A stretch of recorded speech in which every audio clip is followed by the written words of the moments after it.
Sircilla degree కళాశాల లోపల పనిచేసేటప్పుడు ప్రీవియస్గా అక్కడ ఉన్నటువంటి చాలా ఇబ్బందికరమైనటువంటి పరిస్థితులు ఉండే.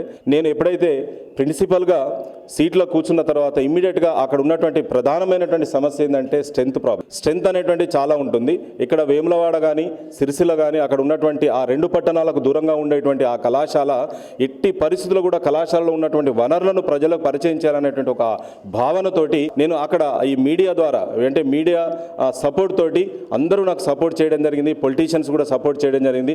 దాని ద్వారా ఆ కళాశాలలో ఉండేటువంటి వనరులను సమాజంలోకి తీసుకొని పోగలిగాను. దానివల్ల అక్కడ ఉండేటువంటి ఆ స్ట్రెంత్ కూడా పెరిగి ఒక ప్రముఖమైనటువంటి కళాశాలగా పేరు పొందిందని చెప్పడానికి నేను ఇక్కడ గర్వపడతా ఉన్నాను. దానికి నేను ఒక 2-3 సంవత్సరాలుగా అక్కడ ఉన్నటువంటి తప్పకుండా అక్కడ ఉమెన్స్ కాలేజ్ ఉండాలని చెప్పేసి నేను అక్కడ ఉన్నటువంటి మంత్రులు గారు కావచ్చు, ఎమ్మెల్యేలు కావచ్చు, నేను తిరగనటువంటి చోటు లేదు.